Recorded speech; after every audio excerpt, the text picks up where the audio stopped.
Hello guys, नमस्कार. Welcome to my mini vlog. हा mini vlog खूप खास होता कारण my best friend was getting married this day.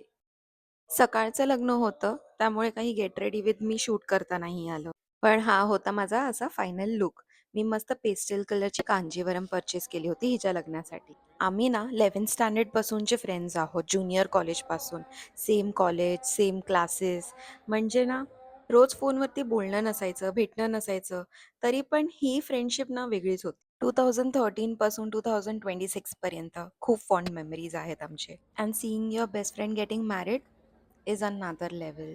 ते फिलिंग एक्सप्रेस नाही करता येत. आम्ही मस्त सगळ्या ग्रुपमध्ये बसलेलो जेवायला आणि हे माझे नवीन फ्रेंड्स एवढे फ्रेंडली झाले ना 2-3 दिवसात, की असं वाटतच नव्हतं की आम्ही नवीन-नवीनच बोलतोय. एवढ्या 2-3 दिवसात आम्ही खूप मजा केली. Trust me guys. आणि माझं हे फर्स्ट टाईम होतं तामिलियन वेडिंग अटेंड करायचं आणि ऑल्सो त्यांचं फूड भाई साहाब नेक्स्ट लेव्हल. मी तुलू वेडिंग्ज आणि त्यांचं फूड ट्राय केलं होतं कारण का माझी मेजॉरिटी स्कूल फ्रेंड्स तुलू होते. पण या साईडचं फूड कधी ट्राय नव्हतं केलं. पण एक नंबर होतं जेवण.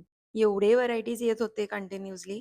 काय खाऊ, कुठून स्टार्ट करू कळतच नव्हतं. ही जिंजर आणि टॅमरिंडची चटणी आणि दाल वडा. ओहो!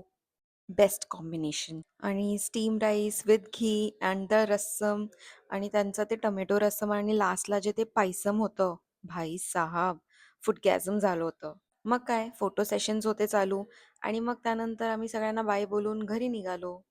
जी नेक्स्ट लेव्हल झोप येत होती ना गाईज, खरंच. नॅप घेता घेता मस्त 3-4 तास झोपून घेतलं होतं मी. झोपून उठले तरी त्यानंतर मस्त उठली आणि ना आमची कॅट आलेली. आमची म्हणजे पेट कॅट नाहीये, आमच्या सोसायटीमधली आहे. मग तिच्यासोबत थोडंसं खेळून झाल्यावरती मी आणि माझी बहीण आम्ही गेलो होतो आमच्या भावाच्या नवीन बिझनेसला. त्याचा न्यू स्टार्टअप होता आणि देवारा वगैरे देव मांडायचे होते. मग आम्ही त्याला हेल्प करण्यासाठी तिथे गेलो होतो. त्याच्या या नवीन प्रवासासाठी त्याला खूप सारे शुभेच्छा द्या हां कमेंट्समध्ये. सो येस, असा होता माझा आजचा दिवस. तुम्हाला हा व्हिडिओ कसा वाटला मला कमेंट करून नक्की सांगा. तोपर्यंत बाय बाय.